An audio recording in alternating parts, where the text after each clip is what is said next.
Bueno, en primer lugar queríamos decirle que para nosotros es un gusto poder, digamos,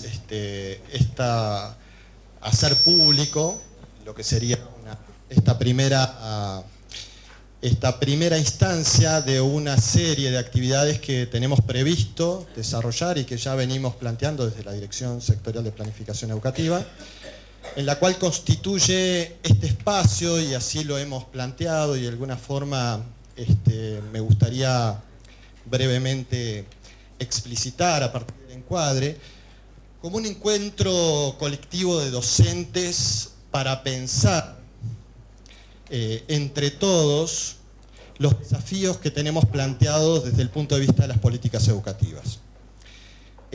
Insisto en esta idea de encuentro para pensar colectivamente, porque en realidad esta es parte de la gestualidad de la política educativa, que intenta generar espacios de producción pedagógico a partir de las experiencias y desde allí recuperar, desde ese lugar, de las experiencias de lo que ya se viene haciendo, sistematizarla, producirla y de alguna manera potenciar la política educativa. Esto me parece que es importante mencionarlo como una manera de pensar la política educativa que contrasta contra otras, digamos, de corte tecnocrático, que pretenden de alguna manera ofrecer ya las respuestas a los problemas. Yo brevemente me quisiera referir a esa idea de la política educativa y las diferencias que tiene esa idea de la política educativa de lo que significa una construcción colectiva de un proyecto pedagógico compartido en el marco, digamos, de lo que significa la política educativa desde esta última, digamos, al menos desde esta última administración, pero también se podría remontar desde antes. Hay una ficción de creer de que en realidad una vez diagnosticados los problemas, las respuestas ya están al alcance de todos. Nosotros no creemos que esa sea la vía, nosotros creemos que, digamos, no existen propuestas de cambio a prueba de los docentes, sino que consideramos que precisamente lo que nos indica los caminos para avanzar en las formas de resolver los problemas, y esto no quita responsabilidad tampoco a las autoridades, tiene que ver con esto de poder dar cuenta, visibilizar, sistematizar y potenciar lo que ya se viene realizando. Para pensar, digamos, esta manera, esta forma de trabajo, digamos, de alguna manera las estrategias, digamos, nos parece importante pensar justamente las estrategias en el marco de también lo que ha significado un cambio en la manera de pensar la política educativa, que hemos denominado y se reduce en una expresión que aparentemente puede ser, digamos, considerada como una expresión más, pero que logra traducir también esta manera de pensar la política educativa, que tiene que ver con pensar las trayectorias educativas de los estudiantes. Esto implica un cambio de perspectiva para pensar la política educativa, para pensar también la trayectoria de los estudiantes, para pensar su escolaridad y para pensar también lo que la ley establece, que es el mandato de obligatoriedad de la enseñanza de 14 años. Pensar la trayectoria educativa es un enfoque garantista. No solamente, y acá es un punto que nos parece interesante, desde este ángulo es que tenemos que volver a repensar el conjunto de instrumentos, el conjunto, digamos, de prácticas que de alguna manera atraviesan nuestras prácticas cotidianas. Porque quizá lo que está ocurriendo es que, y muy probablemente lo que esté pasando, es que existe una tensión entre una manera de organización de un sistema educativo que fue pensado, estructurado, pensando en otros supuestos distintos, que era pensar precisamente no estructurados desde el punto de vista de la trayectoria del estudiante, sino pensados desde el punto de vista de los contenidos que un estudiante tenía que aprender al finalizar un año. Estas dos maneras, que de alguna manera uno podría decir, bueno, pero en realidad garantizar un derecho no implica de alguna forma lo mismo. Bueno, en cierta medida no necesariamente implica lo mismo. Porque garantizar lo que un estudiante se supone que debe haber podido alcanzar a lo largo de un año, como parte de su proceso de aprendizaje, no significa que la función de la institución sea fiscalizar si efectivamente aprendió o no un estudiante esos contenidos, sino qué tipo de decisiones tiene que tomar la institución para que los 14 años de obligatoriedad de la enseñanza garanticen un mayor aprendizaje a ese estudiante. Y eso cambia la mirada. Porque en realidad, en lugar de tener que pensar, y de hecho la política empieza a pensar en clave de ciclos, empieza a pensar en tiempos de duración más, de mayor, digamos, extensión, y empieza a pensar también otras formas de organización del trabajo docente, empieza a pensar otro tipo de agrupamientos. Disculpen que me extienda un poco sobre este punto, pero quizá a veces, cuando estamos en medio, digamos, de la discusión política, no siempre se explicitan los fundamentos, y parece que cuando empezamos a discutir la repetición estamos discutiendo, pero ahora lo que quieren es bajar los indicadores que, ¿no?, viene presionando la prensa porque los resultados del sistema educativo no son tal cual los esperan. En realidad, uno dice, ¿quieren bajar los indicadores?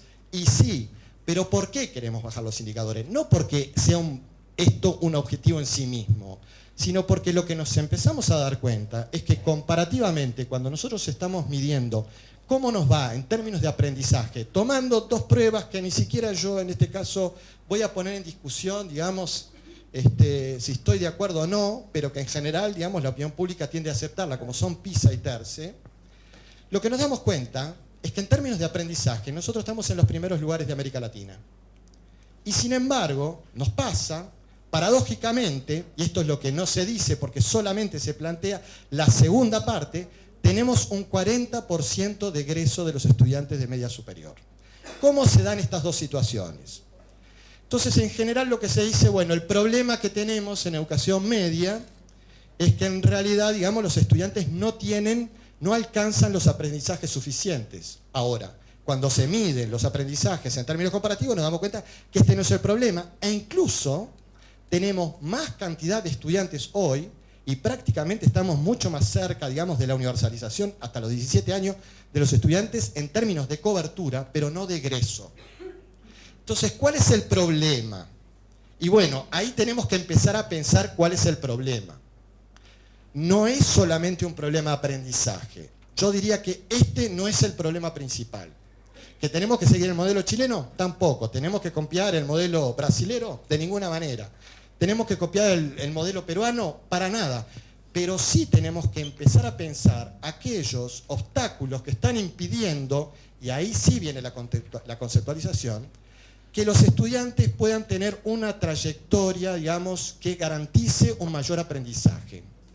Y parte de los mecanismos que actualmente tenemos hoy funcionando en términos de reglamento de evaluación y pasaje de grado no están permitiendo este objetivo. Acá tenemos una contradicción y tenemos que buscar cómo resolverla. La política educativa está en una situación de que tenemos que buscar la forma de pensar cómo garantizamos que esa calidad se traduzca también en egreso.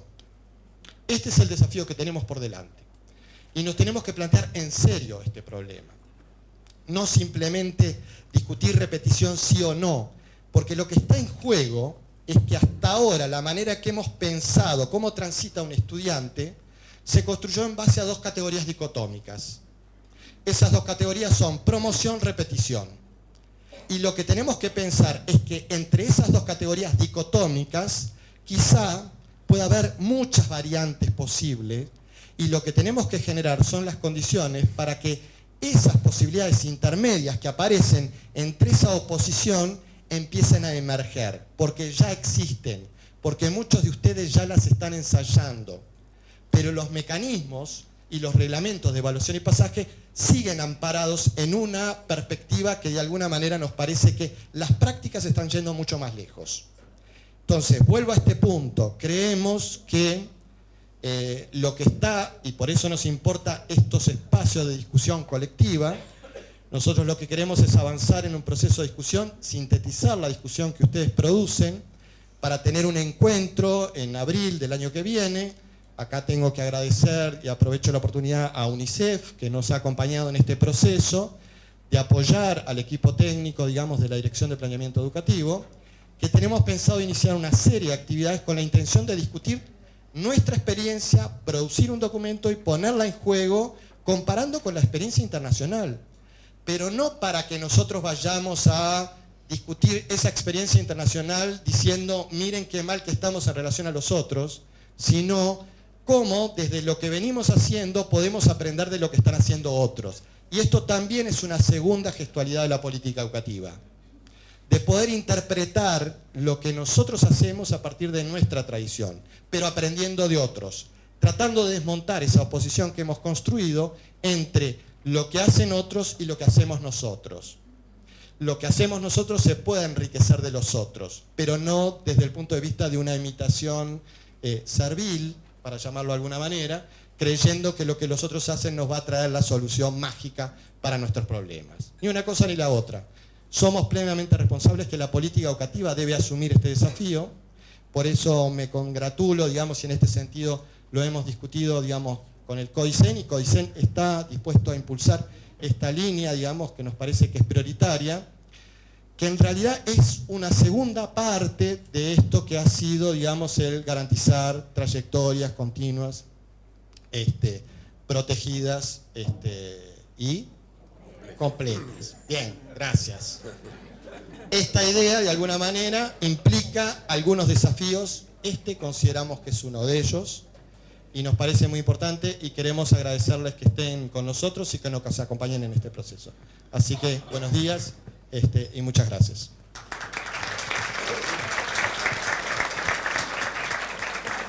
Bien, ya lo comentó Antonio, pero obviamente el agradecimiento a UNICEF y a todo el equipo de UNICEF por formar parte de este coloquio y también al equipo de trabajo que ha colaborado intensamente con la Dirección Sectorial de Planificación Educativa. Además, agradecer también la presencia de Gustavo de Armas, especialista en políticas sociales de UNICEF, que también está junto a nosotros. Y bueno, luego de las reflexiones que compartíamos con Antonio Romano, vamos a invitar a Luz Ángela Melo, representante de UNICEF en Uruguay, para que nos acompañe con algunas palabras. Luz.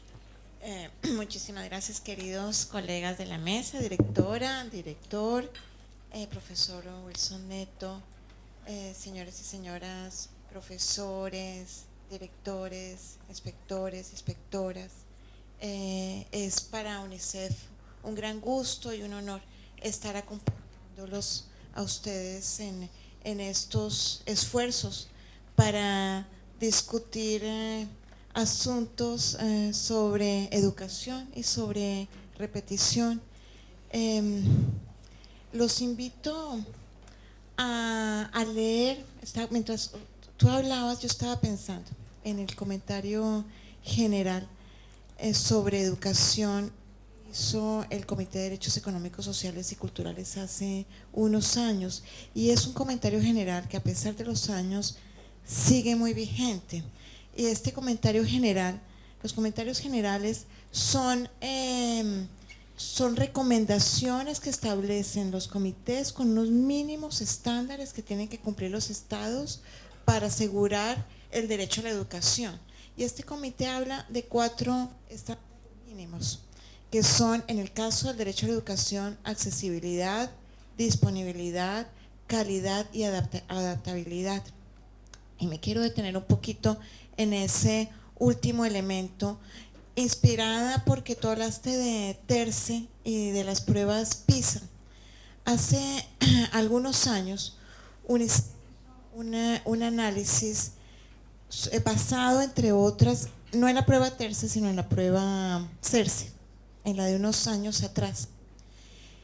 Y basado en esas pruebas, ese análisis fue hecho con CEPAL. Tuvimos muchas luces de los núcleos duros que impedían a los países de América Latina avanzar en los estándares de educación. Y uno de ellos tenía que ver con el hecho de que, y Uruguay no escapa de esa realidad, de que los estudiantes contestaban, o sea que un gran porcentaje de estudiantes abandonaba la escuela por varias razones, pero una de ellas, ellos contestaban, era la principal, era la falta de interés.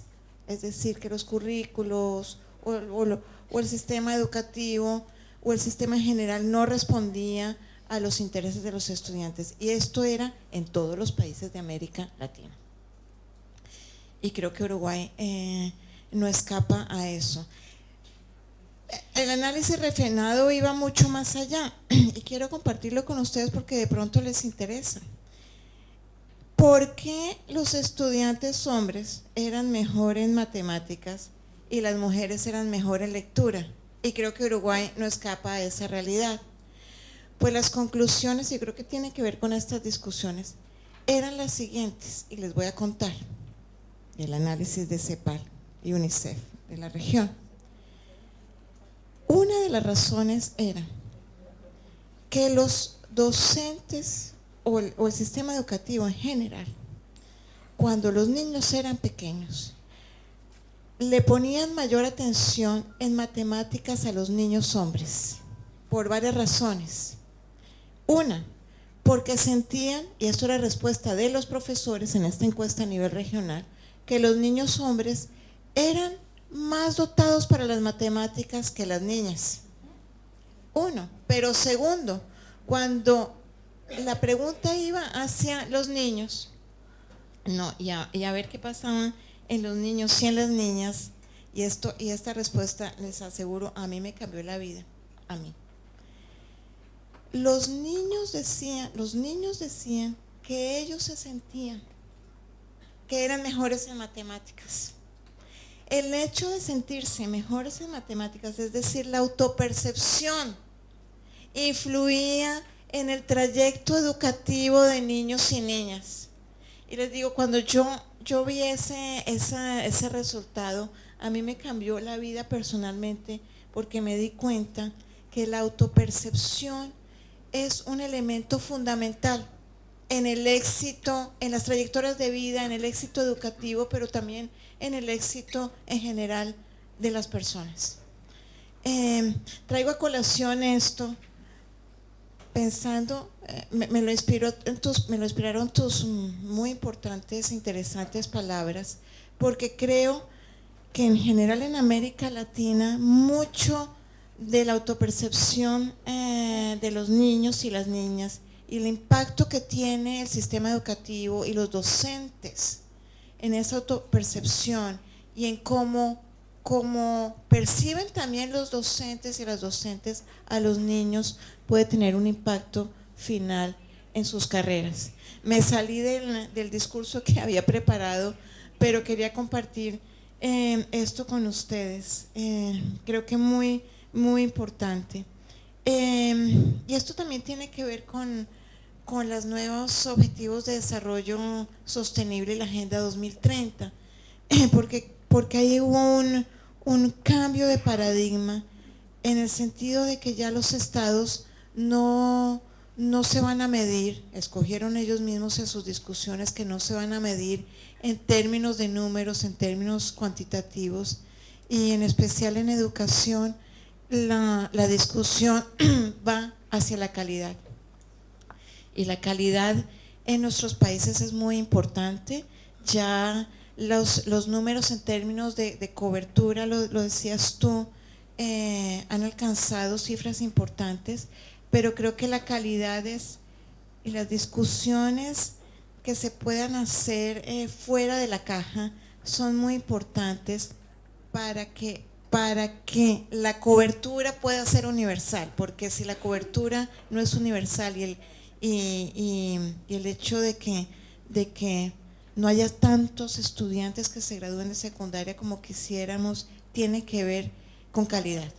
Y creo que estos coloquios son muy importantes porque las discusiones muy seguramente que ustedes van a tener van a girar alrededor de la calidad y estos espacios de detenerse y de poder conversar sobre eso son muy preciosos. Así es que los felicito por tener este espacio, y quiero terminar para decirles y decirte a ti, querido profesor, que cuenten con UNICEF para seguir estas discusiones y sobre todo para pensar fuera de la caja. Una de las cosas que puede hacer UNICEF es sí traer otras experiencias, pero con todo, como estamos en el país, somos una agencia intergubernamental con todo el respeto por las necesidades del país y por lo que ustedes bien tengan en necesitar de nosotros. Que, perdón que estoy un poco ronca, a la orden desde UNICEF para seguir acompañándolos en este camino.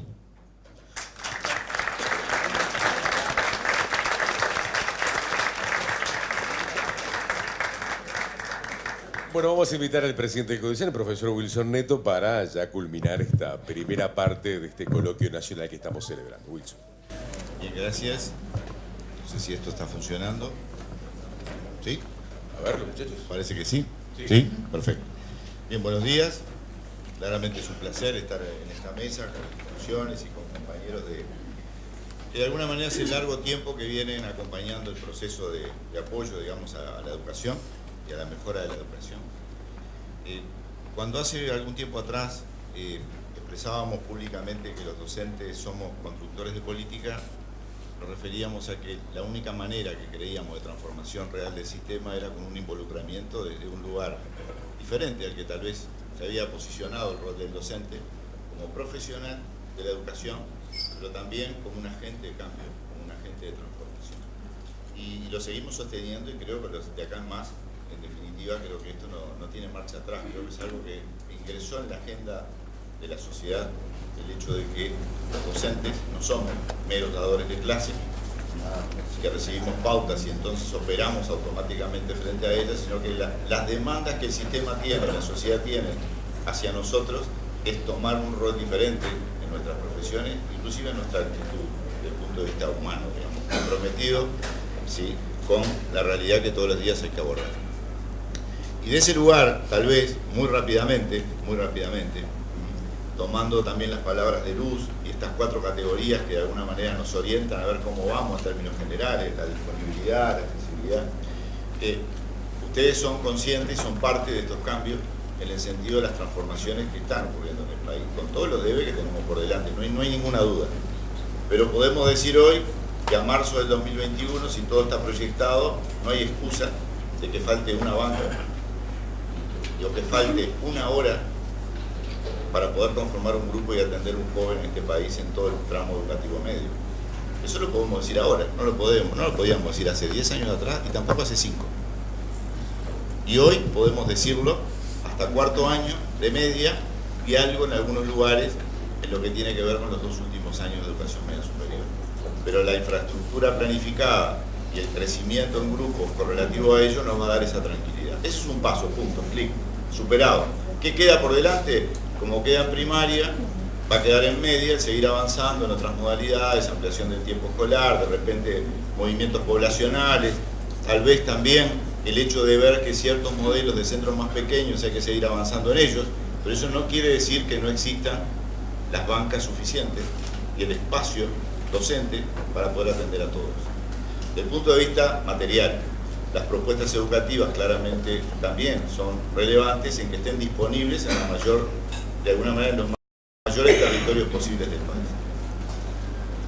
La accesibilidad en términos generales, bueno, somos parte de la generación que demandamos tantas veces el boleto gratuito y Uruguay tiene el boleto gratuito. Somos conscientes del trabajo nacional y también a nivel de los gobiernos departamentales en la mejora de caminería, en la mejora de accesibilidad por distintos medios, y somos conscientes que este trabajo que muchos de ustedes hacen a nivel local y territorial también nos están ayudando a superar dificultades en el acceso a la cultura. Familias que directamente no quieren mandar a sus hijos a estudiar porque entienden que eso no es relevante. No tienen la expectativa de ustedes todos los días trabajando y cada vez más en territorio y más sobre donde habitan las familias, tratando de revertir esa situación. Eso también es mejorar la accesibilidad, que tal vez es la tarea más compleja, la cultural. Pero todo el resto de lo material ustedes lo conocen porque son actores cotidianos del sistema como lo puedo ser yo. El tema de la calidad o esto de alguna manera de la pertinencia de las propuestas es un tema que claramente hoy no nos reúne. Creo que es el eje central de este encuentro. Podemos tener solucionado todo lo material, podemos tener solucionado disponibilidad de distinto tipo, pero si conceptualmente no tenemos un avance, es difícil poder lograr la universalidad real de todos los niños y los jóvenes en el sistema educativo, culminando el último año de la educación media superior. Para eso ustedes son conscientes que se está trabajando en instrumentos que ponen eso en la agenda y que tratan de explicitar el perfil de egreso de la educación media superior y bueno, y las progresiones de aprendizaje por ciclos para poder llegar a él. En eso que llamamos marco curricular de referencia nacional, progresiones de aprendizaje, que podrán tener muchas discusiones de orden conceptual, pero claramente es hablar desde otro lugar, es hablar de estos problemas desde otro lugar. Y como bien se ha planteado aquí, la continuidad de una línea de pensamiento nos está permitiendo una mejora absolutamente insuficiente para las necesidades que tienen los niños, que tienen los jóvenes y que tiene el país. Por tanto, si habrá que generar permisos para, de alguna manera, tener una actitud disruptiva en ese sentido y cambiar linealidades de pensamiento que tal vez damos por validado a lo largo de la historia de nuestro sistema educativo. Y la accesibilidad, y la adaptabilidad con un avance enorme a nivel de territorio, la ruralidad, las adaptaciones curriculares que claramente están ocurriendo en secundaria, la diversidad de propuestas que puede haber tanto en secundaria como en UTU, ese seguimiento de planificar o acompañar una trayectoria cuasi personal en este avance que inicia también primaria, es un elemento importante.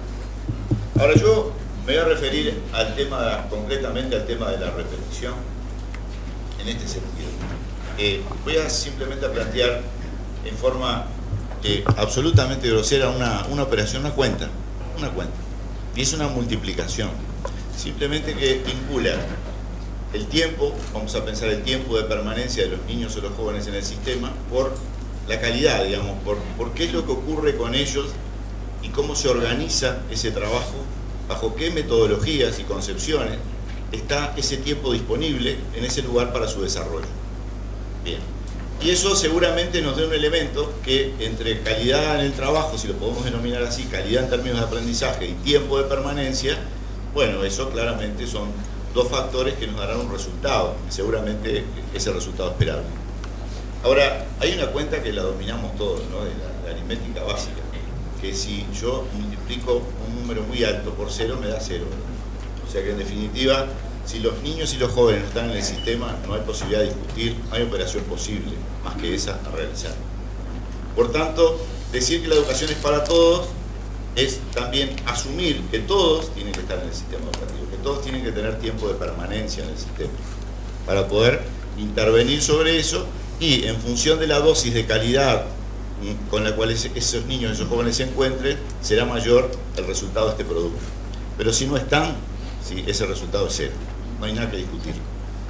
Bueno, por tanto, en definitiva, todos los elementos nos muestran en el Uruguay, de que la repetición no es una herramienta pedagógica que permite revertir situaciones que no conforman en un proceso educativo, sea este semestral, sea este anual.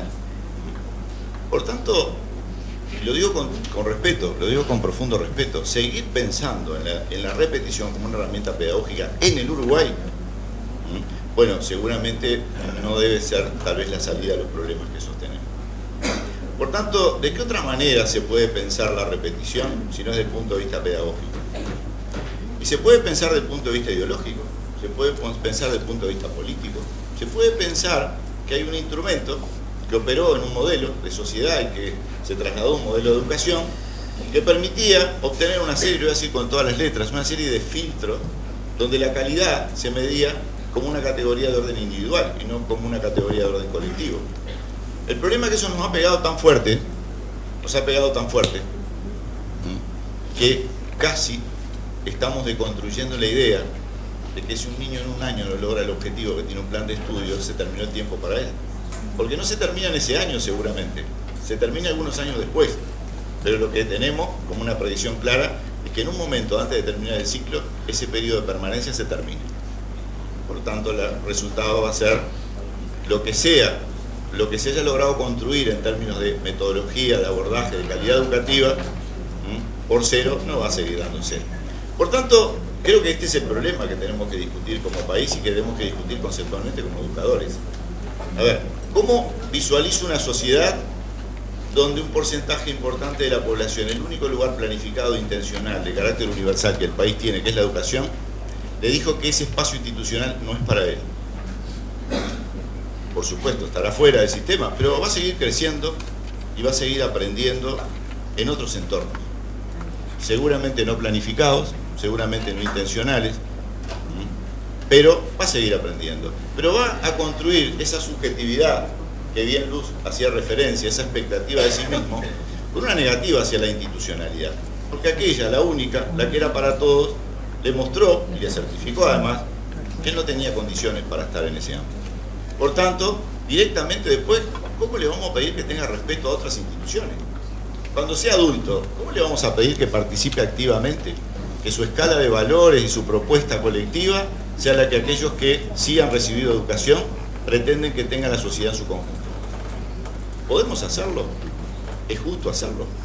Cuando la señal que le hemos dado desde la infancia, ¿sí?, por muchas acciones y situaciones que vive cotidianamente, sumada a la institucionalidad educativa, era que ese no era su lugar, no tenía las condiciones para ocupar, para tener presencia en ese lugar. ¿Por qué tiene que tener luego que asumir responsabilidad de tener presencia en otras áreas institucionales de la sociedad? ¿Por qué? Claro, cuando esto es un 2%, un 3%, bueno, las sociedades logran manejar su situación.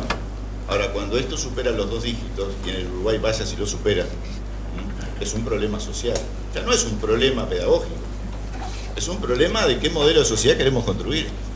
Es un modelo de sociedad donde tenemos que todos repensarnos y ver si algunos elementos que nos parecen que garantizan, ¿sí?, cierta calidad, son los que están inhibiendo el proceso de cambio. Y tal vez la repetición sea uno de ellos. Antonio lo dijo con total claridad. A ver, a partir de acá, ¿sí?, como uno está muy porfiado en esto de incluir a la gente y que todos tienen que estar en el sistema, yo lo digo con claridad, me ha pasado muchas veces. No digo que me paren en la calle, pero en algunas reuniones me dicen, lo que pasa es que tu idea es tratar de bajar el nivel y que todo el mundo, sin ningún tipo de conocimiento, siga. Casi que querer reproducir la ignorancia, más o menos, algo así, algo así.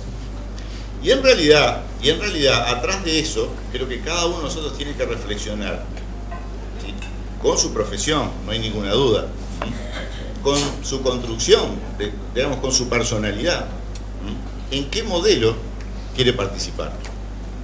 En el modelo selectivo, con grandes discursos, para poder sostenerlo, pero en realidad cuando uno mira si la transformación de la sociedad no está dada, o tratar de dar un paso donde la confianza es parte, pero también el conocimiento es parte. Yo estoy aseverando algo que puede ser muy observado y criticado. Bueno, bienvenida a la crítica.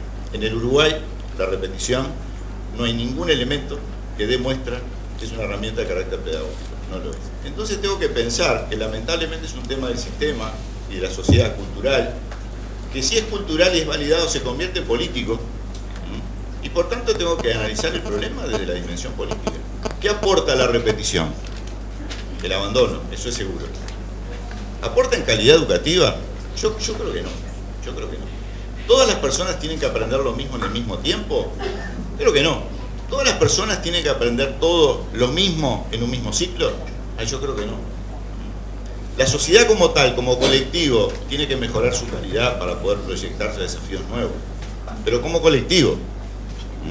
¿Y cómo aporta cada uno, a pesar de que en el sistema educativo formal, en un ciclo, cada uno haya tenido rendimientos dispares o destacados en unas áreas de conocimiento y debilitados en otros?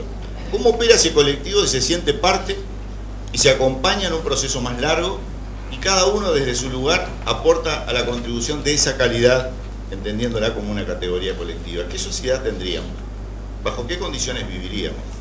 ¿Cuáles serían realmente las posibilidades que tenemos de circular por la calle, de poder intercambiar con otros, de poder aprender con otros, de hacer un mejor uso de los espacios culturales que tiene el Uruguay, que a veces los tiene mucho y no son utilizados? ¿Cuántos elementos tenemos para transformar si tal vez cada uno de nosotros, desde el lugar que estamos, en la educación, ¿sí?, miramos este problema desde otro lugar? Si seguimos pensando que es una herramienta pedagógica, tendríamos que tener elementos objetivos para poder hacer esa apreciación y esa valoración. Bueno, parecería ser que no. Parecería ser que no. Por tanto, es como un desgaste enorme entre los colectivos y la educación, también social y políticamente comunicándose con la sociedad, intentando explicar esto, que parece muy sencillo, pero que hasta el momento no le hemos encontrado solución. Me pongo a pensar en primaria. Niño en primer año no lee, repite. Muy bien, no lee en primer año. No hay ninguna garantía que porque repita primero, al año siguiente lea. Ahora sí, tal vez, desde el punto de vista social, si ese niño sigue acompañado de sus compañeros, con una adaptación particular, porque aún no llegó a esa estructura básica que le va a permitir adquirir otros conocimientos en otros tiempos, seguramente esa subjetividad de la que Luz hablaba se va a construir de otra manera, diferente a la que tiene posibilidades de construir hoy. Seguramente también ese niño necesita otros apoyos externos, de otros profesionales que trabajen articuladamente y contribuyan con el maestro para poder acompañar ese proceso por las dificultades propias, que claramente las tiene, si no, lógicamente, sí, seguramente en el primer año lograba superar ese objetivo y no tenía ninguna dificultad, continuaba en el proceso, pero de hecho la dificultad está. Ahora, la dificultad, cuando se acumula en el tiempo, termina generando una construcción de subjetividad que le hace un daño enorme a una sociedad que colectivamente quiere construir otra cosa. Y ese es un problema que creo que lo tenemos que ver entre todos y tenemos toda la responsabilidad de discutirlo permanentemente en todos los ámbitos en los cuales nos encontremos. En los centros educativos, en las reuniones de coordinación, en los barrios, porque los docentes también podemos tener participación social de nuestra profesión en ámbitos distintos al encierro educativo. Porque de alguna manera juntos tenemos que... Hace unos meses atrás, no me acuerdo si era en una entrevista o en un programa de radio, Antonio decía, bueno, miren que si mañana logramos pegar un cambio y el 100% de la gente salva, el otro día estamos denunciados por la sociedad. Alguna macana nos mandamos, porque es imposible que el 100% salve y siga estudiando. Estamos ocultando algo. Nos van a llamar, obviamente, del Parlamento a explicar qué trapisonda estamos organizando, porque todo el mundo salva. No puede ser, como en el Uruguay todo el mundo va a salvar. Y la respuesta a esa pregunta está en qué jueguito o qué lugar tomamos en ese jueguito cada uno de nosotros desde el punto de vista ideológico, desde el punto de vista político. Y yo creo que ahí es donde se pueden encontrar muchas respuestas a los problemas que hoy tenemos. ¿De qué modelo queremos ser parte? ¿De qué modelo de transformación de la sociedad desde la educación queremos ser parte? Y esta temática, ¿sí?, que bien Antonio la planteó, que tiene todo el apoyo del CODICEN y de la Administración para avanzar sobre ella, porque el CODICEN y las autoridades tienen responsabilidades técnicas, pero también claramente tienen responsabilidades políticas, tiene que estar presente. Y está bien que se discuta, y está bien que la sociedad diga, usted quiere que todo el mundo salga. Está bien que diga, usted quiere mejorar los números para mejorar su gestión. Está bien, pero atrás de ese discurso, ¿sí?, hay un cinismo gigantesco. Y en realidad nosotros no estamos dispuestos a acompañar actitudes cínicas, ni de protagonismo exacerbado, ni de cinismo, ni de uso de las debilidades que tiene la sociedad para proyectarse en el lugar que sea, a quien sea. Por tanto, bienvenida a la crítica. Sí, lo digo con honestidad. Sería interesante que todos los niños avancen en el sistema, que no repitan, que aprendan todo lo posible en función de las estructuras que están dadas en el sistema y de las condiciones que naturalmente ellos sostienen por toda su historia personal, y que cuando terminen el ciclo de educación media superior se sientan felices, se sientan que son parte de una sociedad que mira sobre todos y particularmente sobre los más débiles, y que esa persona, con todo lo que evolucionó en ese proceso, que seguramente no nos conforme del punto de vista académico de lo que tenemos previsto en nuestra cultura hoy, seguramente contribuye a ser un ciudadano que va a aportar mucho más a nuestra sociedad que aquellos que vamos desgranando gradualmente del sistema, amparados, uno no sabe en qué, de alguna manera, modelo de orden teórico y menos de orden pedagógico y menos de orden social, que parece validarlo, parece naturalizarlo y parece que es lo correcto, que está vinculado a la justicia, y es más grave todavía, que está vinculado a la justicia social. Si algo que está tan lejos de eso, es esto que nos está pasando en el sistema, y es eso que nosotros sí tenemos la responsabilidad de trabajar juntos para transformar. Por tanto, buena la jornada y a seguir pensando en estas cosas. Este es un tiempo donde algo políticamente está intentando desplazarse, modificarse, alterarse. Seguramente hay ahí muchos esfuerzos puestos en juego.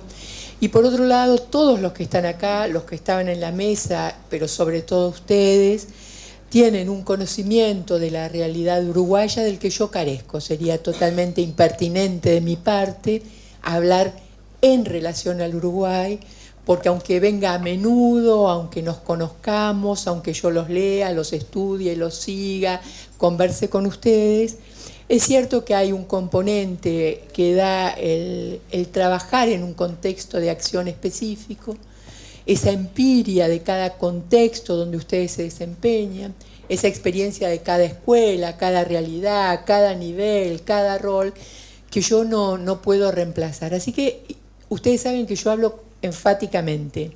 Les pido por favor que adjudiquen eso a un rasgo de personalidad, no a ninguna certeza. Me voy a desordenar, no crean que esto es desordenado, esto era un orden, pero me voy a desordenar atendiendo a un par de cuestiones que fueron mencionadas en la mesa de inicio y que de algún modo provocan o provocaron en mí, seguramente también en ustedes, un conjunto de asociaciones que quiero compartir. Y después volveré al supuesto orden con el que venía. Quizás la primera cuestión que me gustaría tomar es lo que para mí resultó casi una invitación, no es que ella lo haya formulado así, pero Luz mencionó la importancia de salirse de una caja. Y yo creo que cuando uno se dispone a trabajar políticamente, y no hay pedagogía sin política, no hay una educación que pueda pensarse por fuera de la política, y uno quiere intervenir ahí, desea intervenir ahí, lo primero es tratar de salirse del texto oficial, salirse de la caja, armar otras cajas, porque tampoco sería cierto que podemos pensar sin continente, ni educar sin instituciones, aunque tengamos que modificar las organizaciones en las que hoy educamos. Si yo no soy clara, ustedes me van interrumpiendo, ¿no? Entonces, salida de la caja, fuera de texto, uno recuerda, no siempre hubo escuelas. La humanidad pasó siglos y siglos sin haber inventado un sistema educativo.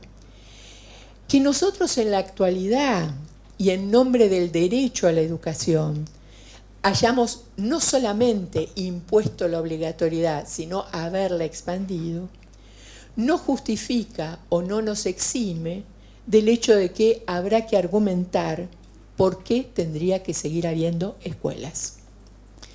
No estoy diciendo conservar las escuelas de la actualidad, digo conservar algo que tome cuerpo, tome forma de sistema educativo que se concrete en encuentros cotidianos en espacios llamados escolares. ¿Por qué tendríamos que sostener escuela? No escuchen esto como ni siquiera de lejos, una idea de que tendríamos que suprimir lo escolar. No votaría por esa opción. Simplemente digo, estamos obligados a ver qué posibilidades hay de abrir un nuevo campo de sentidos plurales a la experiencia escolar. Si uno se refiere a la experiencia escolar, tiene que admitir que quizás aquellos como Jean-Yves Roget, entre otros, señalaban, para que la experiencia escolar sea significativa, no alcanza con que una sociedad se pronuncie al respecto. No alcanza con que una sociedad diga, es muy importante que estudies, si no estudias, si no tenés certificado, no tendrás no sé qué. No alcanza con eso. Para que la experiencia escolar sea vivificante y no mortífera, es necesario que cada sujeto encuentre en esa experiencia varios sentidos que le permitan decir, vale la pena para mí estar sometido a las reglas de lo escolar, y no hay escolaridad sin reglas. Esto no quiere decir que no haya que repensar las que tenemos y eventualmente inventar otras, pero sin encuadre, ¿no? Sin continente, no hay posibilidades de pensar nada. Me gustaría en este sentido retomar algo también de lo que me pareció muy rica la mesa. No es usual que los que promueven algunos encuentros, perdón por lo que voy a decir, es un halago hacia ustedes, pero no es un halago generalizado hacia otros. Uno no siempre se encuentra con mesas dispuestas a poner sobre la mesa unas problemáticas que los abren a las críticas. No es usual, ¿no? No es usual que una mesa que quiere pensar pedagógicamente un problema comience colocando el hecho de que este problema no es un problema pedagógico a menos que la pedagogía y la política se conjuguen en el mismo terreno. Entonces, en eso inusual que agradezco, lo que no quiere decir que no polemice con ustedes, porque como ustedes no sé si saben, pero algunos de los que me invitaron me lo señalaron claramente. Me invitan porque provoco. Entonces voy a hacer algunas provocaciones quizás, ¿verdad? Entonces, Antonio dice algo fundamental para cualquier política. No se puede imaginar una política si uno desconoce que hay otros, que además son los que encarnan esas políticas en lo cotidiano. Y cuando digo encarnan esas políticas, digo hacen otras políticas, porque siempre está el efecto de traducción de las políticas. Y Antonio decía, se trata de partir de las experiencias que hay. Yo no pongo en duda, porque además conozco, he visitado escuelas, muchas de las escuelas uruguayas me han invitado a que pase tiempo ahí, bien recorriendo las aulas, trabajando con los pibes, conversando con docentes. Yo no dudo que hay en Uruguay una cantidad significativa, importante, incluso voluminosa, por decirlo de alguna manera, y darle también a los números la chance de ser leídos de otro modo, que intentan de verdad, con honestidad intelectual, con esfuerzo y trabajo, evitar que las profecías de fracaso se encarnen en los sectores de los pibes de los grupos populares. Las hay. Eso constituye un núcleo de experiencias que, por supuesto, hay que recuperar, resignificar, visibilizar.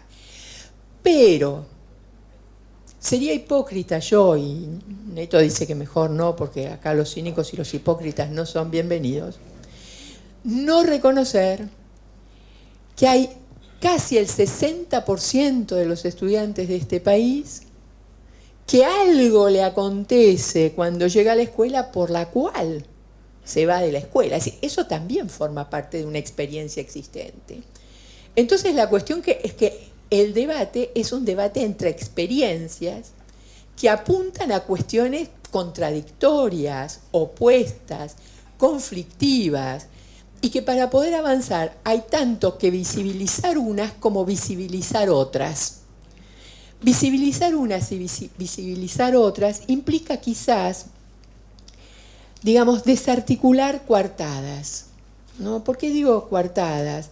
Ustedes saben que la sociología, las ciencias políticas, hayan lanzado al ruedo todas las investigaciones que con pertinencia ponen en evidencia una cierta asociación entre lugares de origen y destinos escolares, ¿no?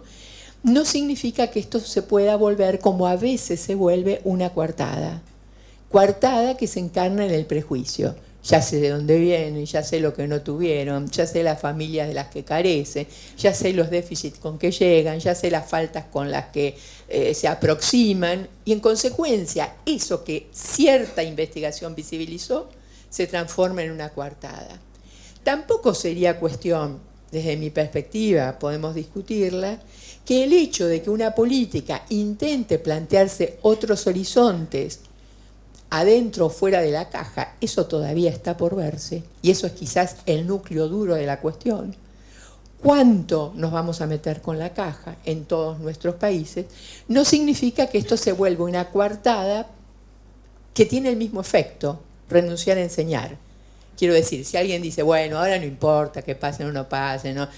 Terminamos con la fiscalización, bueno, que pasen de todas maneras, total, ya se verá, podría traducirse en una restricción del entusiasmo, del impulso, de la energía o de las estrategias puestas al servicio de compartir el conjunto de saberes que dan acceso al pensamiento del mundo. No sé si logro ser clara con esto. Bueno, esto un poco interactuando con lo que ustedes planteaban, que me lleva a decir que, bueno, sin duda nos metemos en un punto escabroso, que no puede ser mirado desde una sola perspectiva y que posiblemente no debiera tener como conclusión imaginar otro universal.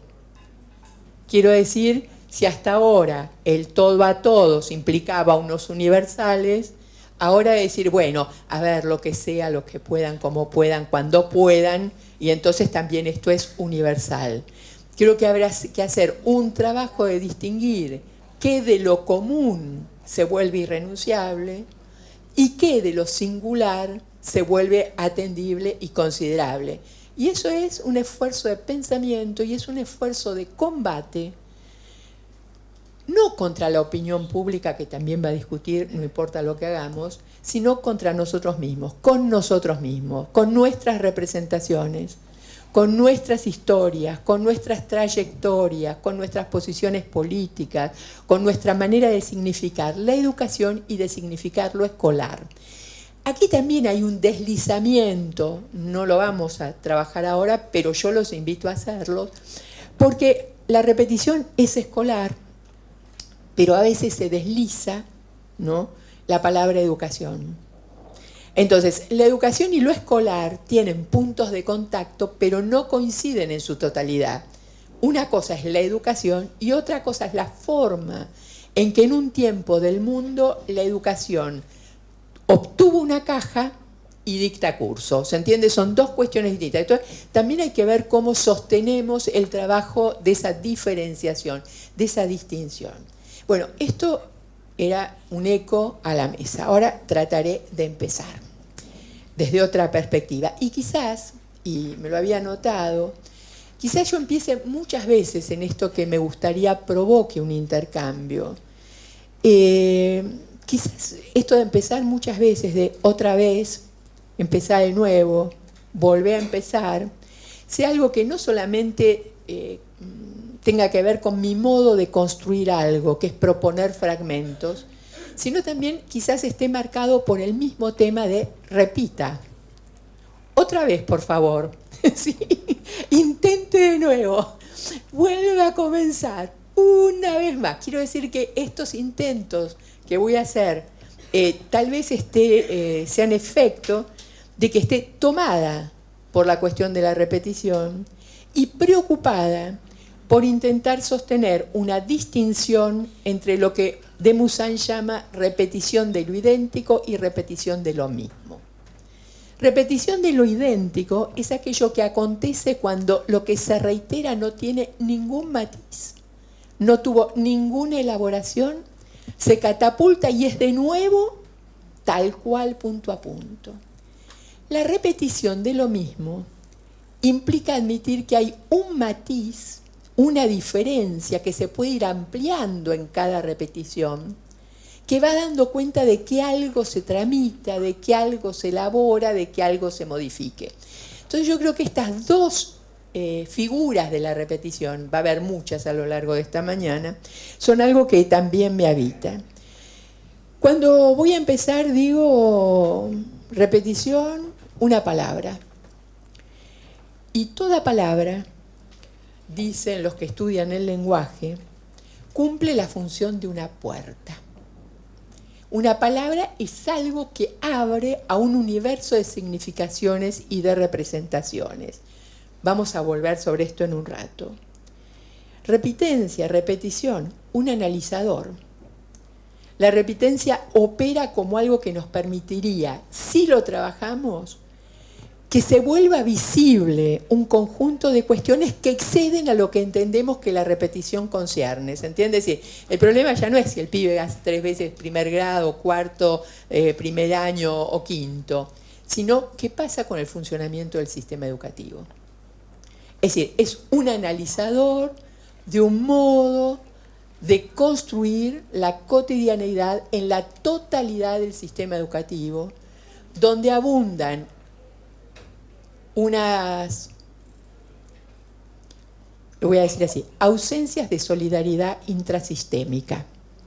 O si ustedes prefieren que lo diga de otra manera, abundan una manera de encontrar el buen culpable con tal de que sea otro. ¿Verdad? Entonces, la repitencia también se instala con esta idea de que hubo otro antes que no hizo lo debido y a mí no me queda otra porque hubo un incumplimiento previo, ¿se entiende? Se fue. Cuando pienso en repitencia, pienso en una inquietante cotidianeidad. Es decir, una cotidianeidad estimulada, además acrecentada por la obligatoriedad, que construye efectos sociales y políticos y efectos subjetivos. Es decir, la repitencia no es inconsecuencias, por decirlo de alguna manera. Una de las formas en que los efectos se expresan es en la trayectoria.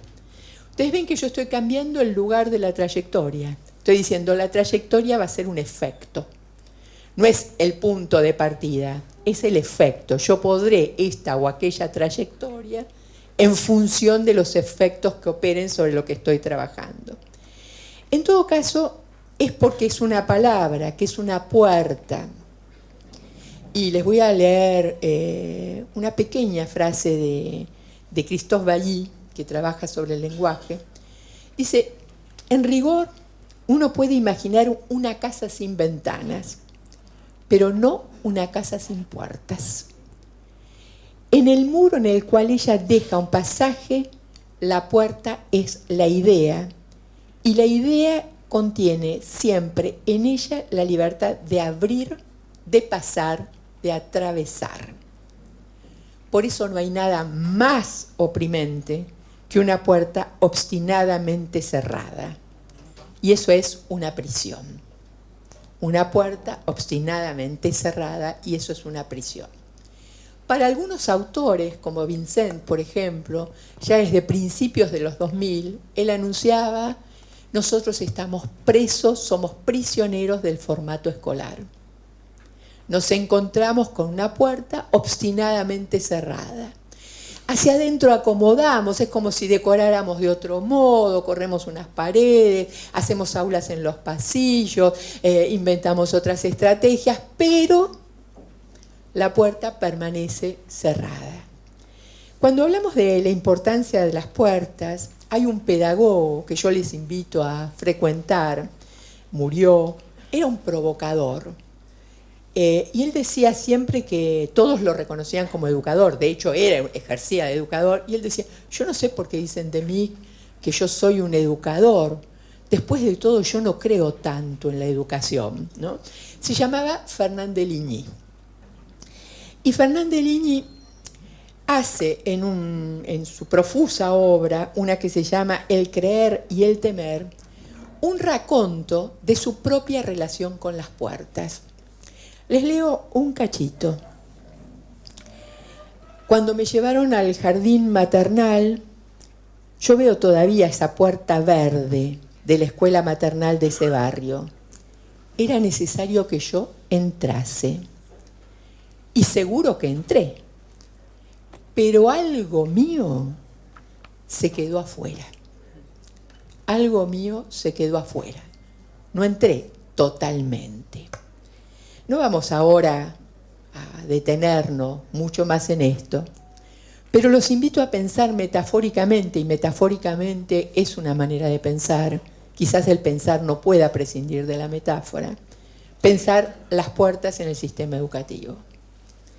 Esas puertas que a veces se abren, a veces dejan un huequito para que uno pase apretado de costado, a veces se mantienen obstinadamente cerradas.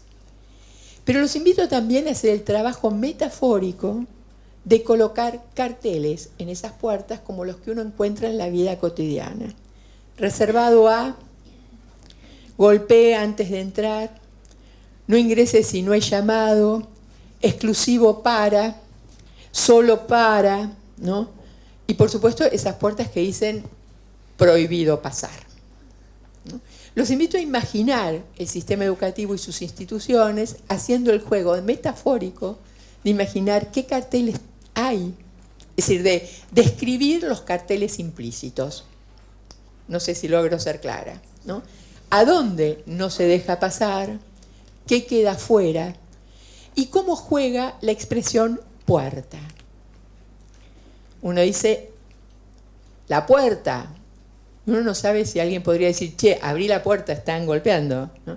La puerta, que cierren la puerta, por favor, ¿no? Es decir, ustedes ven que podríamos imaginar muchas figuras de la vida cotidiana vinculadas a dejar pasar no dejar entrar, y también eso que todos sabemos es, me cerraron la puerta en las narices, o me quedé pagando en la puerta, ¿no? Es decir, esos momentos de las vidas donde uno se confronta a un guardia fronterizo, bajo la metáfora de la puerta.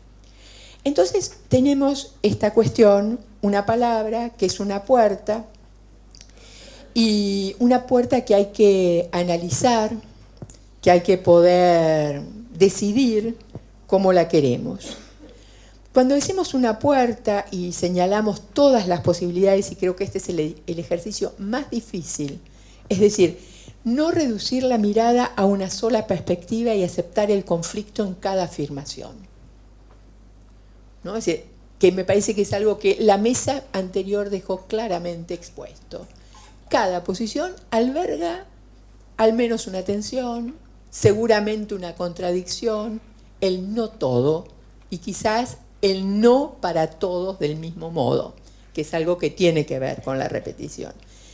Por la importancia de las puertas, es decir, por la importancia del efecto en la vida de la repitencia, nos resistimos a banalizar el hecho de tener que repetir. Quiere decir esto que admiramos, respetamos, honramos a los intentos de los educadores emancipadores, y por otro lado nos sobrecogemos, sufrimos por aquellos que, por facilistas, por oportunistas, por burocratizados, porque están tomados por la máquina de sancionar que tanto está alentando el conjunto de los sistemas educativos. Porque Antonio decía bien, bueno, no queremos ser fiscales, no queremos ser los fiscalizadores, pero mientras tanto esta afirmación convive con políticas de fiscalización cada vez más apretadas, políticas que asumen el control de la vida, el aprendizaje instante a instante, la ponderación de la respuesta momento a momento, el seguimiento bajo el ojo del gran hermano de qué hiciste, qué respondiste, qué preguntaste, dónde te equivocaste. Todo esto bajo un argumento dudoso, que es el argumento de es por tu bien, sobre el cual voy a volver dentro de un rato. Entonces, seguimos, habiendo empezado así. Voy a seguir anunciando el color del final, sobre el que volveré, con unas hipótesis, si ustedes quieren, que se pueden ampliar y que hay que revisar. Hipótesis 1, quizás la más dolorosa. Si para algunos de nosotros la repitencia, como un ejemplo o como un emblema del mal llamado fracaso escolar, es disfuncional, dolorosa, inquietante, angustiante y preocupante, lamento informarnos a nosotros mismos, a los que nos pasa eso, que para otros es profundamente tranquilizador, porque les permite mantener y profundizar la división de las vidas. Vamos a decir entonces que aquello que para nosotros es disfuncional, por decirlo de algún modo, es absolutamente funcional al funcionamiento económico del sistema capitalista, que necesita sostener la división entre incluidos y excluidos.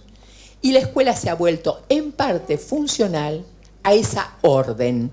Por favor, no se le ocurra poner en marcha, en juego, la práctica de la experiencia y la igualdad.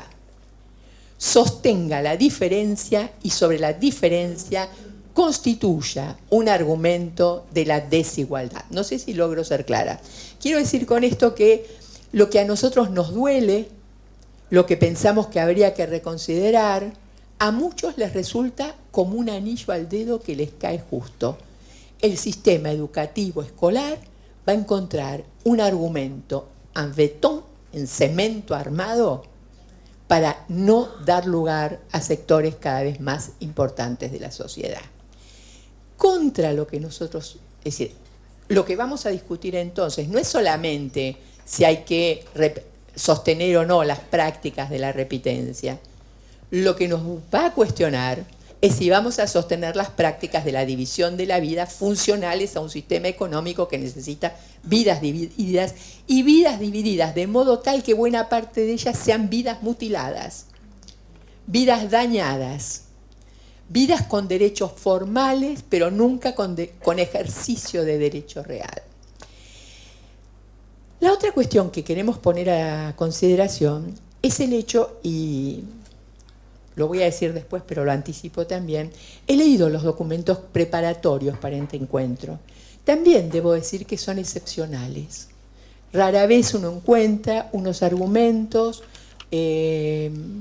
desmenuzados, donde se exponen posiciones. Y quiero agradecer al autor, a los autores de esos documentos, por su capacidad. Entre otras cosas, entre mucho de lo que hacen, después voy a sintetizar lo que los documentos ofrecen, marcan una cifra. Yo no creo en la... no soy cuantofrénica, quiero decir, no soy una adicta a la medida. Es más, creo que en educación muchas cosas son inmedibles y que muchas no entran en la posibilidad de la medición. Pero, ¿cuántos hay que repiten? No puedo ser indiferente a ese volumen, a esa extensión. Y acá tengo un problema, que es que si yo me digo, y no es solo en Uruguay, digamos con matices, 10% más, 10% menos, eso barre el abanico de muchos países de América Latina, si yo admito, reconozco que el 40% o más de los pibes no pueden transitar por el sistema educativo sin llevar la marca de la humillación, que es la marca del fracaso, tenemos dos posibilidades de considerar esto. Una, pensar casi la mitad de la población de las nuevas generaciones ha perdido potencialidad sublimatoria. Cambio en la naturaleza de lo humano. A ver, quiero decir, admitir ese porcentaje, es decir que, supongamos, el 50%, sé que es más o menos según las... Si el 50% de la población nueva resulta que se nos queda fuera porque no alcanzaría, no desarrollaría, no aprendería, no simbolizaría, no estaría en condiciones de, tenemos que decir, paremos la máquina. Algo acaba de cambiar en el mundo, la mitad de la población del mundo ha perdido parte de su cabeza, y parte de su cabeza en su potencial sublimatorio. Pero es una hipótesis que no quiero, es decir, la tengo que enunciar porque digo, no es que le pasa a uno, es decir, uno puede entender la resistencia de uno, la indiferencia de tres, la no adecuación de la excepción. Ese volumen de población, si lo tomo estrictamente, digo, si eso es así, si todos esos pibes no están en condiciones de aprender lo que antes se decía que se enseñaba y se aprendía, lo que los grandes sabiondos del mundo han decidido que tienen que aprender, entonces estamos fritos. La mitad de la población mundial ha perdido posibilidad de ejercer el estatuto de sujeto humano usando su cabeza. No sé si logro ser clara. La otra cuestión, y este es el punto duro para mí, pedagógico, político, insisto, no quiero separar las palabras, es que los grandes que hemos tenido y tenemos a nuestro cargo la responsabilidad de la definición de las cajas, de los continentes, de los contenidos y de la trama de relaciones, estamos totalmente pifiados. Hemos hecho algo que deja a la mitad afuera. Luego, algo calculamos mal. No sé si logro ser clara en lo que... O tengo que pensar que la mitad no le da la cabeza, cosa que se dice en las escuelas también, o estoy pensando a los que no nos da la cabeza, es a nosotros que no hemos sido capaces de elaborar algo que los convoque a todos, porque renunciar a la posibilidad de que todos sean convocados o movilizados por, lo llamémoslo groseramente, la curiosidad intelectual, el deseo de saber, las ganas de explorar el mundo, etcétera, etcétera. Bueno, a ver, si la mitad esto no lo pone en juego, no sé si logro colocar desde dónde quiero puntuar o subrayar el problema. Tercer hipótesis, horrible. Igualmente horrible. Lo voy a hacer no como hipótesis, sino como una pregunta de fondo sobre lo que estoy intentando compartir. ¿Qué hacemos con lo que sabemos? Pregunta. ¿Qué hacemos con lo que sabemos? Cuando uno lee a un gran sociólogo como Christian Baudelot, que ha estado presente aquí, lo hemos tenido el placer de escucharlo, Christian dice, mira que en educación se sabe mucho sobre lo que acontece, sobre las razones por las que pasan unas cosas y no pasan otras. Por supuesto está buenísimo seguir investigando, pero con lo que ya hemos investigado, alcanza y sobra para noticiarse de lo que tenemos. La cuestión es que no nos anoticiamos, que hemos incrementado los saberes que tenemos sobre, pero que no hemos actuado conforme a los saberes que tenemos disponibles. Es decir, sabemos mucho, pero que con lo que sabemos no hacemos nada. Vuelvo a la pregunta inicial, es decir, a ver, ¿qué hacemos con lo que sabemos de las experiencias que alteran la caja? ¿Y qué hacemos con lo que sabemos de las experiencias? Porque las experiencias no son solo buenas, hay las humillantes, las dolorosas, las terribles, las siniestras, las perversas, ¿no? Es decir, las mortíferas. ¿Y qué hacemos con los que sabemos de lo que está aferrado a la caja que se vuelve féretro? ¿Se entiende la cuestión? Es decir, ¿qué hacemos con lo que sabemos de ambas cuestiones y de todos los matices en el medio? Y creo que ahí estamos nosotros presos en la forma escolar, o por lo menos, digamos así, estamos en un tiempo de acallamiento del imaginario motor, para utilizar una palabra, una expresión, una noción que Cornelius Castoriadis valoraba y que Eugene Enríquez también trabaja y lanza al ruedo, ¿no? Es como si nuestro imaginario motor, el de los grandes, está como acallado. No se nos ocurre algo que conmueva sinceramente el núcleo duro de lo que es movible pero consideramos inamovible. Tiempos, espacios y relaciones. Porque parte de lo que está en juego es el hecho de que una trayectoria, que es un efecto de relaciones.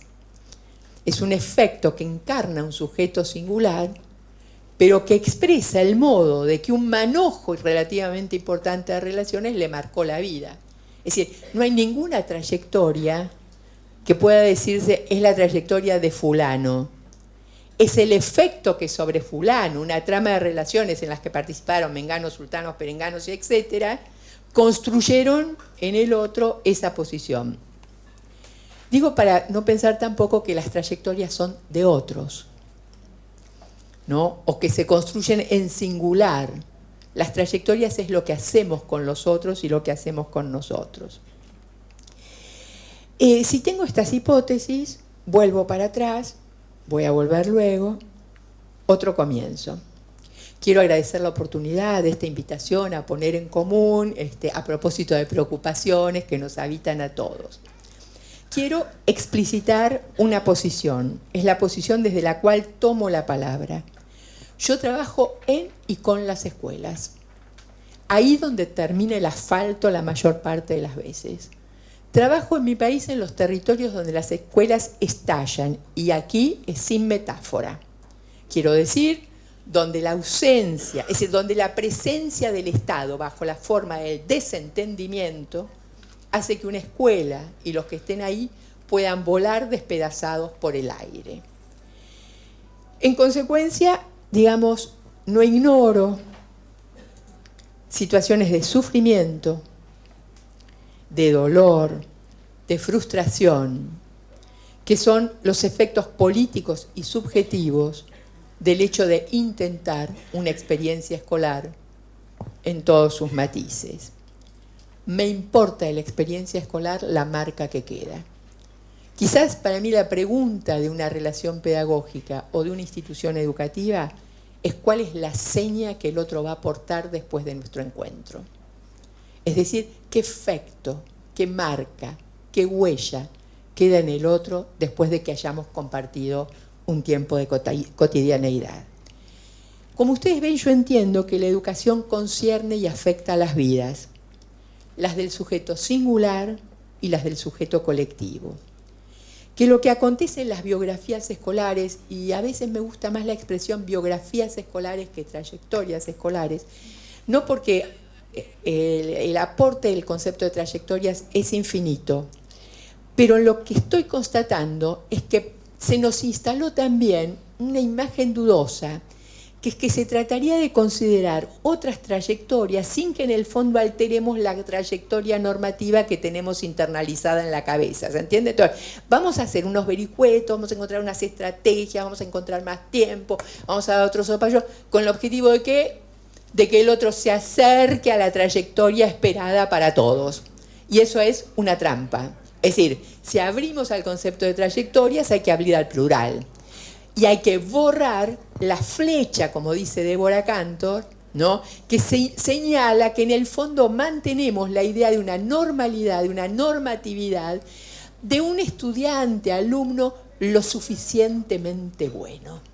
Ustedes saben, parte de lo que hoy está en jaque, cuando nosotros tenemos las cifras y cuando leemos los documentos, que entre otros Verónica elaboró con mucha justeza y pertinencia, constatamos que se produjo una modificación en los tiempos. Hace muchos años, cuando empezaron a pensarse las infancias, y Winnicott fue un representante de esto, y ustedes tienen en Uruguay a Carmen Rodríguez, que es una winnicottiana excelsa, Winnicott se preocupaba porque los grandes fueran o no lo suficientemente buenos para los chicos. Esto hoy en día no es que no exista, está un poquito matizado, porque lo que básicamente aparece es que los grandes consideran que los chicos no son lo suficientemente buenos para ellos. Este chico no es para esta escuela, ¿no? Este chico, etcétera, no sé si logro... Es decir, hay un giro, y estamos diciendo al 40% de la población que no son lo suficientemente buenos para la flecha de la trayectoria ideal que todavía conservamos en la cabeza. Esa es la que hay que modificar si queremos variar algo. Porque si no vamos a andar haciendo como... va a ser útil, va a tener sentido, siempre alguien se va a beneficiar, alguien va a dejar de sufrir. Pero no habremos alterado el núcleo duro de lo que está aconteciendo. Es una opinión, ustedes pueden no coincidir. Cuando digo que me importan las vidas, digo que me importan las vidas vividas, y por eso hablamos de las vidas mutiladas, de las vidas dañadas, o de las vidas que de pronto tienen esa alegría de vivir, que están aferrados a la vida, como diría Marcelo Viñar, que siempre insiste en que uno tiene que proporcionarle al otro las ganas de aferrarse a la vida, ¿no? Y para eso hay que significarle al otro que le importa a alguien, ¿no? Pero bueno, lo que digo es, estoy preocupada por las vidas, pero estoy preocupada también porque en simultáneo con esas vidas vividas, se construyen para cada uno de nosotros las vidas no vividas. La relación entre vidas vividas y vidas no vividas, cuando son rencorosas, cuando están marcadas por una envidia provocada y producida, cuando llevan las señas de la frustración de lo que... ¿Pero por qué a mí no? Es decir, cuando llevan las marcas del efecto de haber dejado de contar. Y aquí los números cuentan. Y nosotros tenemos el 40% de la población que no entra en la cuenta. Y tenemos en otros contextos los presupuestos educativos que se vuelven ejercicios contables que dejan fuera de la cuenta los sujetos que cuentan. No sé si logro ser clara. Razón por esto es que salimos a discutir los veredictos escolares, denunciando al orden clasificador que divide las vidas. Es por esto que nos gustaría que fuéramos muchos. Yo no creo en el todos, ya me lo han escuchado otras veces. El todos es una ilusión, es una idealización, es una fantasía propia al totalitarismo, no a la vida de la condición humana. No todos quieren que todos estén incluidos. No todos quieren que a los chicos les vaya bien a la escuela. No todos están dispuestos a remangarse para participar políticamente. No todos están dispuestos a exponerse. No todos, algunos. Bueno, nos gustaría que estos algunos, fuéramos más, estuviéramos interviniendo para no volvernos cómplices de lo que transforma un origen, una situación, un contexto, una circunstancia áspera en un destino inapelable. Nos gustaría intervenir ahí. Por eso tenemos que denunciar las coartadas.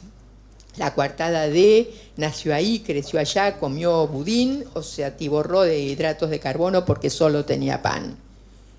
la historia de la humanidad dice que la educación avanzó en tiempos donde muchas de las cosas que ahora se ponen como condición no existían. ¿Quiere decir esto no pelear por las condiciones? Por supuesto que sí. Pero la lucha no se reduce a pelear por las condiciones, sino por desmentir las profecías de fracaso. También, a la vez, no es una sin la otra. En fin, me encantó que nos invitaran a conversar. Conversar es una actividad escasa en estos tiempos. ¿Y conversar por qué? Y voy a ser muy rancieriana por un momento. Podría seguir a Jaspers cuando dice la importancia de conversar para poder diferenciar responsabilidades y culpas. Podría seguir a Carlos Vázquez, que participa en las conversaciones de paz en Colombia, para decir que sin conversación, lo que implica la disponibilidad para ser desalojado de una posición, no hay posibilidades de pacificar el mundo. Pero voy a hacer ahora, me voy a acercar a Rancière. A un Rancière que no es el del maestro ignorante. Al Rancière de la lección de Althusser, al Rancière de breves viajes al país del pueblo, al Rancière que habla de las 10 tesis para la democracia, al Rancière de las noches de los proletarios. Y Rancière dice, y este sería una posición para mí y un punto de partida frente a este y otros temas de la educación, toda situación es susceptible de ser agrietada desde su interior, reconfigurada bajo otro régimen de percepción y de significación. Y este es el punto. ¿Cómo agrietar un statu quo de las representaciones sobre la educación, el éxito, el fracaso, el currículum, y las trayectorias inclusive, para reconfigurarlas bajo otro régimen de percepción y de significación? Porque para Rancière, modificar el régimen de percepción y de significación implica abrir a posibles a priori considerados imposibles. Es decir, mueve la barrera de lo imposible. ¿Viste? Decir, bueno, yo quiero cambiar. Imposible. No, ni lo pienses. No, nunca se... ¿Sí? Es decir, no se puede, imposible, no se puede. Impotencia declarada de los adultos que dejan en orfandad social a los niños. Rancière nos dice, toda situación es posible de ser agrietada. La cuestión es que toda grieta en la forma de percepción y de significación implica estar dispuesto a otra distribución de capacidades y de partes. Y este es el punto. ¿Cuánto queremos distribuir de otro modo las partes para que todos tengan parte, para que todos formen parte, para que todos sean parte? Obvio, es un punto de partida para mí, es decir, obvio para mí, no para nadie más, que si intento esto es porque comparto con Kluge el hecho de dar por sentado que los espacios narrativos del mundo interno se modifican cuando los espacios narrativos de la exterioridad se reordenan. Luego, modificar la producción discursiva a propósito de algo produce un efecto subjetivo y algo se puede reacomodar de otra manera cuando el mundo externo también empieza a decirse de otro modo. Cuando se cansen o llegue el horario me dicen, porque no sé ni cuándo... ¿Sí? ¿Me avisan cuando tengo que silenciarme? Vuelvo a empezar. Avisen de verdad, sinceramente. Vuelvo a empezar. Y voy a empezar por la vida cotidiana. Y lo voy a hacer porque quiero abrir a distintas adjudicaciones de valor a la repetición. Figurita repetida. En esta historia ya estuve. Esta escena, ¿cuántas veces me pasó? Este diálogo, no sé, otra vez estoy en el mismo diálogo.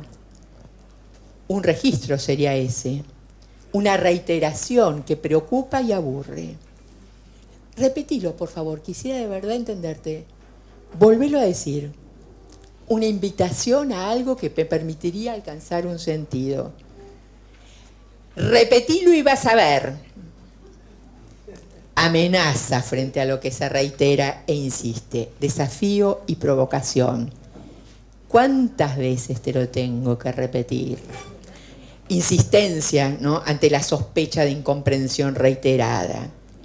Otra vez. Suerte del suertudo que una vez más ganó la lotería, aunque sea unas pocas monedas en el quini. Otra vez. Tristeza reiterada del desgraciado. Otra desgracia más se sumó a la lista de desgracias. Una vez más, otra vez. ¿Saben qué? Anoche nuevamente tuve la misma pesadilla. Otra vez se repite la escena en la que estoy amenazado, acorralado, herido, abandonado, perdido. Sí, el otra vez de la pesadilla, la repetición de la imagen en la pesadilla, da cuenta de cómo un trauma busca elaborarse. Y la pesadilla insiste y sueña y repite, esperando que en esa repetición algo se vuelva comprensible para que la pesadilla cese y otros sueños sean posibles. Repetir para obtener una maestría, no un diploma, una maestría. Digo, una bailarina que una vez y otra vez con las articulaciones rotas de los pies, la tensión en los músculos, los calambres, el agotamiento, los callos, las ampollas, dice, voy a hacer el ejercicio una vez más. Estoy buscando vencer una resistencia de mi propio cuerpo. Ensayar, como ensaya un pianista, para incorporar a la memoria del cuerpo unos gestos. Repetir. Reanudar los intentos para verificar un experimento. Repetir, para lograr que algo finalmente se desplace, que algo se logre. Reiterar hasta encontrar la buena línea, el matiz buscado, el tono, la nota, el timbre. Repetir, insistir, para que se grabe en la memoria lo que no quiere dejarse perder en el olvido. ¿Cómo olvidar esa sensación de alivio cuando de niños decíamos, contame el cuento otra vez? Y el otro, el grande, y todavía hoy pasa, tiene que contarlo exacto para darnos la tranquilidad que nos permite acceder al sueño. No, te equivocaste, no dice eso. El otro todavía no sabe leer, pero tiene grabada la memoria del relato que le da la seguridad de poder conciliar el sueño. Ustedes ven que repetir tiene 1000 matices. El matiz es, entre otros, hay repeticiones que son a pesar de uno. ¿Cómo pude cometer otra vez el mismo error? ¿Sabe la cantidad de veces que me di con la misma piedra a lo largo de la vida? Elegí mal un amigo, elegí mal una pareja, tomé mala decisión en el laburo. 1000 cosas que por ahí a ustedes no les pasan, pero a mí a veces y a otros nos pasa, ¿no? Es decir, una repetición a pesar de uno, como la del obsesivo, que tiene que repetir los gestos una y otra vez porque no puede salir de su casa sin hacer 1 metro y decir, pero no cerré la puerta, pero no cerré la... Y vuelve y repite, es una repetición mortífera, una repetición que no sabemos por qué nos toma, pero que no deja de tener razones para tomarnos. Digo, está ese punto donde nosotros no tomamos la iniciativa desde la conciencia. El inconsciente nos instala, a pesar de la conciencia, una repetición. Pero en los otros ejemplos, donde la conciencia interviene, una cosa es la decisión del tenista que quiere seguir practicando para que el golpe sea impecable, y otra cosa es alguien que le dice al otro, no servís, empezá de nuevo, con cara de asco. ¿Se entiende? Es decir, en una, alguien busca repetir para lograr una performance que implica una conquista de algo que le importa, y en la otra es el veredicto que cataloga una inutilidad. Son 2 posiciones del repetidor. No sé si logro ser clara. Es decir, quiero decir con esto que no hay vida sin repeticiones. Solo que las repeticiones tienen tonos, matices y valores. Y que en la repetición escolar suele estar ausente la decisión del que está obligado a repetir.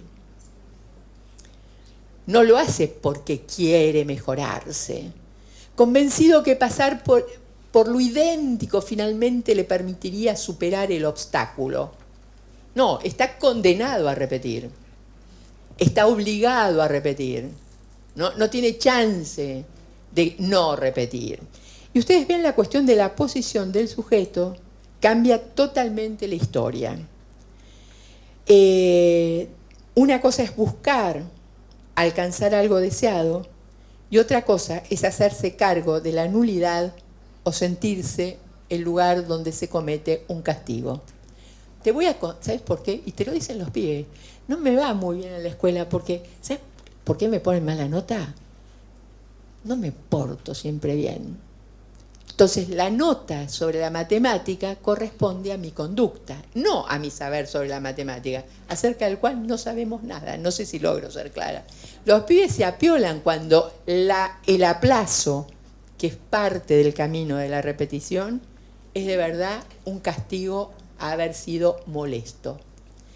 Y esto implica unos grandes que desconocen, que quieren ignorar, que tienen voluntad de ignorar algo de lo que acontece en las relaciones pedagógicas. Voy a hacer preguntas. El niño está agitado. ¿Quién agita a un niño? ¿Quién agitó al niño? Son los grandes los que agitan a los niños. Los niños no nacen naturalmente agitados. Aburrido. ¿Quién lo aburrió? Distraído. ¿Quién lo distrajo? ¿Quién le sacó el foco como para que no pudiera sentirse atraído por algo? Podríamos seguir así. Unos grandes que fingen ignorar, o que no fingen, ignoran algo de lo que acontece. Me gusta respecto a estas cosas traer un pequeño relato de una prosa de un poeta que se llama Simic. No la voy a leer, se las voy a contar. Es una prosa de 10 líneas, escena escolar. Una escena de clase, un pizarrón, una cuenta. La maestra dice, Emilia al frente. Emilia, como les habrá pasado a todos alguna vez, pequeño sobresalto, ¿no? Pasa al frente, media paliducha, así, agarra la tiza, se para frente al pizarrón, se queda tetanizada. Emilia, la cuenta. Tetanizada, Emilia no hace ni un gesto. La clase se da cuenta de que algo pasa y de pronto se crea un silencio profundo. Emilia, la cuenta. Simic, en ese momento en la prosa, introduce el monólogo de Emilia. Entonces Emilia se lee que Emilia piensa.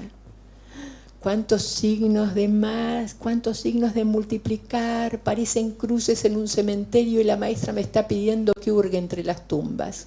Emilia la cuenta, dice la maestra. Emilia se arma de valor y con la tiza chirriando trata de resolver la ecuación.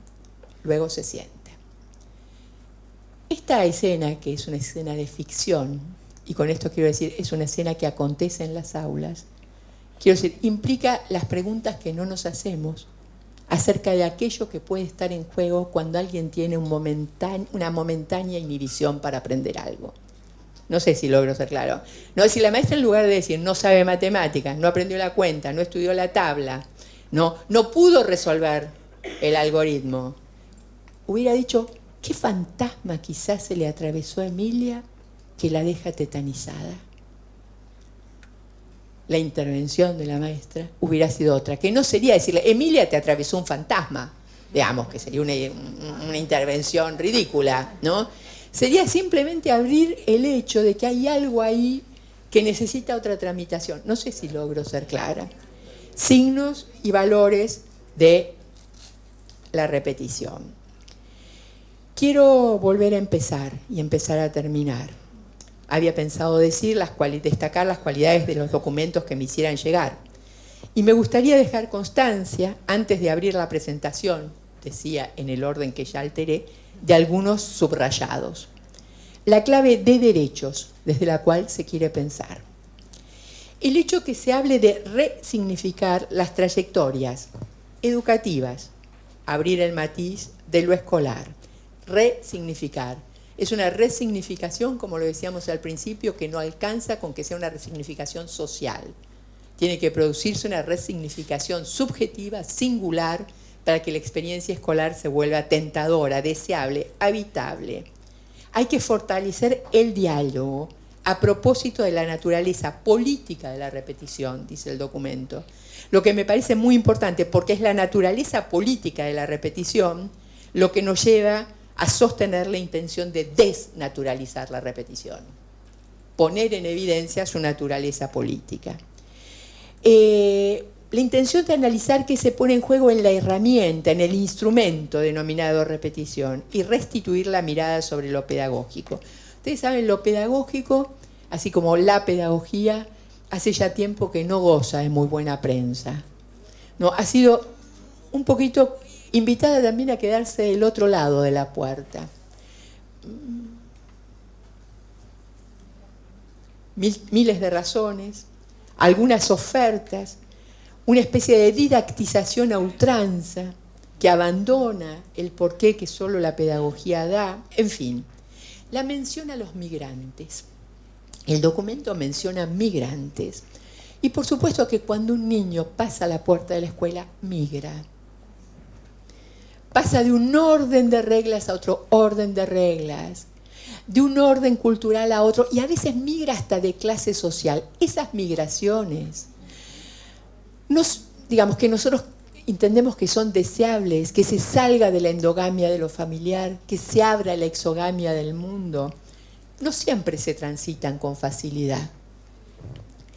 Pero esa migración es una invitación a sostener, invitar al otro a migrar. Es decir, no a tener que renegar del punto de partida, pero a poder estar habilitado a otros territorios. En fin, el documento termina, salteo muchas cosas que dice, que los invito a leerlo, termina diciendo la repetición insiste. Y es eso lo que nos inquieta, que la repetición insista. Y entonces, una hipótesis más, ¿por qué insiste la repetición? Más allá del hecho de hacer repetir al otro, ¿por qué insiste el fracaso, el hacer fracasar? Dijimos hace un rato, porque el fracaso escolar, que a nosotros nos duele, es funcional a un sistema social que sostiene económicamente la división de las vidas. Pero hay algo más. Algunos autores, como Cotón, por ejemplo, tiene un artículo extraordinario, dice: la educación es una guerra que no declara su nombre. Y dice, contra todo lo que usted pueda suponer, es una guerra intergeneracional. Los grandes no siempre quieren a los chicos, no siempre están dispuestos a darle un lugar, no siempre les dan la bienvenida, los temen, compiten con ellos. Es decir, que ahí donde debería esperar el niño, el joven, una solidaridad intergeneracional, se encuentra muchas veces con la contracara, con la hostilidad intergeneracional. Es esa hostilidad la que hacía a François Dolto, una psicoanalista, decir algo muy gracioso. Desde que los adultos enseñaron, es decir, lograron que sus hijos aprendieran a hablar y a caminar, inmediatamente empezaron a ordenarles que se callen y se queden sentados. A mí me parece que pinta de cuerpo entero esa tensión en la que el otro está preso. No, tenés que aprender a hablar, repetí, mamá, papá. También hay una repetición para adquirir un dominio. No, pero inmediatamente el otro se le va a decir, cállate, por favor. Un poco de silencio, justo ahora tenías que interrumpirme. No sé si, ¿no? Es un problema intergeneracional lo que está en el fondo de esta escena. Un problema intergeneracional que tuvo y sigue teniendo, aunque ya no se la mencione tanto, una expresión en lo que se llamó la pedagogía de las tinieblas, o la pedagogía tenebrosa, que dio lugar a que después Alice Miller escribiera ese magnífico libro, Es por tu bien, que alude a la cantidad de cosas que los grandes obligan a los niños a hacer, bajo el argumento de que es por su bien, al tiempo que los hacen añicos. Es por tu bien que vas a repetir. Otra vez de nuevo, ¿no? Sabiendo la trayectoria en la que esto embarca. En fin, sabemos, cuando decíamos hoy qué hacemos con lo que sabemos, nos preguntamos, ¿qué hace el sistema educativo con lo mucho que se dice de él después de haberlo investigado? ¿Qué hacen los sujetos con el saber sabido? ¿Puede lo sabido a veces operar como un saber no pensado? Nunca nos detuvimos a analizar esto. qué deciden ignorar las políticas intersectoriales para desolidarizarse con tanto desparpajo de lo educativo escolar? Y con esto estoy diciendo, la cuestión de la educación no es un problema de políticas focalizadas o de políticas focales. Es un problema que exige una articulación de políticas que eviten las coartadas recíprocas. ¿Qué hacemos con lo que sabemos? Sabemos que las escuelas rurales, el plurigrado, las escuelas no graduadas, los grados de aceleración, la enseñanza intensificada y muchas otras iniciativas aún sin nombrar, a falta de título aún, forman parte de una historia disponible a revisitar.